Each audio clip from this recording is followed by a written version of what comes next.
Hey guys, welcome to my new mini blog. এখন প্রায় রাত অলমোস্ট 10টা বাজে। আমি তোমাদের কম্পিউটার স্ক্রিন থেকে দেখিয়ে দিচ্ছি। এখন আমি শুরু করলাম কফি মগ প্রিন্টিং এর কাজ। আমার 33টা কফি মগের অর্ডার এসেছে, যেটা আমাকে কালকেই ডেলিভারি দিতে হবে।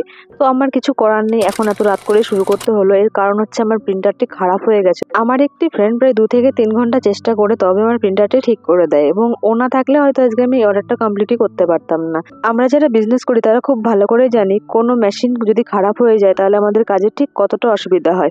এরপর আমি ধীরে ধীরে কাগজের প্রিন্টগুলো কমপ্লিট করে সেগুলো কফি মগের মধ্যে অ্যাটাচ করতে থাকি, এবং ধীরে ধীরে কফি মগ প্রিন্টিংও শুরু করে দিই। পুরো 33টা কফি মগ কমপ্লিট করতে কিন্তু আমার রাত প্রায় 2টো বেজে যায়। আর এতক্ষণ আমি দোকানে একাই ছিলাম। আমার জায়গায় যদি অন্য কেউ থাকতো হয়তো এই কফি মগের অর্ডারটা ক্যান্সেল করে দিত, কিন্তু আমি কিন্তু অর্ডারটা ক্যান্সেল করিনি। এত অসুবিধা সত্ত্বেও আমি টোটাল কফি মগ কমপ্লিট করেই বাড়িতে গেছি।